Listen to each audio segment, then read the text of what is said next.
What's going on, everybody? My name is Joe with the Family Flips, and today we're bringing you another reseller quick tip. I guess it would be another because this may be the first one. So let's talk about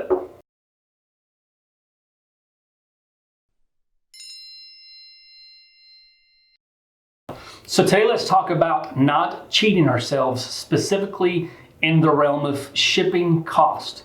I know if you're like me, I hate paying shipping costs. That's why Amazon is so successful, because of Amazon Prime and free 2-day shipping, right? Buyers are trained to think about free shipping, 2 days. They want it quick, they want it fast. It's even said that 70% of buyers are more likely to buy something when shipping is $4.99 or less. So I know for so many people out there, I know for me, I still do it from time to time.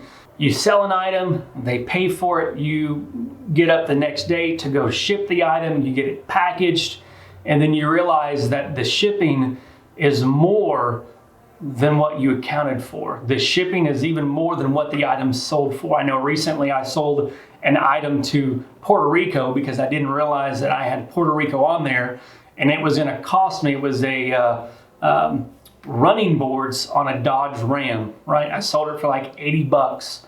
Well, it was gonna cost me $90 just to ship it. I'm like, there's no way I'm taking a $10 loss just on shipping for the item, so I canceled the order, right? But for a lot of people, new people, you know, you get in those situations where it's very discouraging when you're losing money, especially when you need to make that money.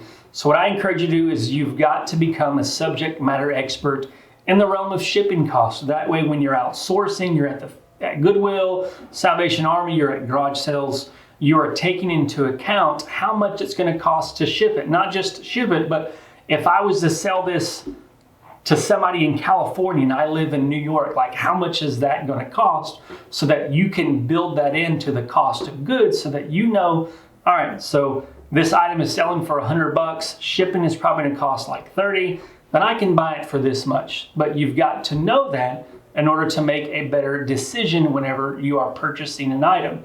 If it's something that's going to be big and bulky, you're probably not going to buy it, especially if you can't get it at the right cost.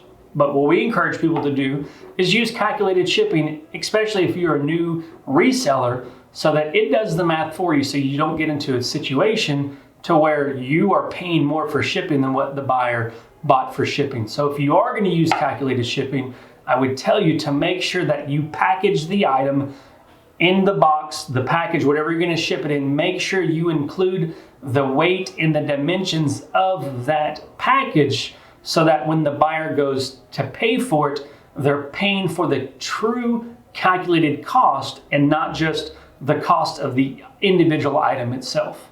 Yes, it does take a little bit more time, but I promise you it will save you money in the long run.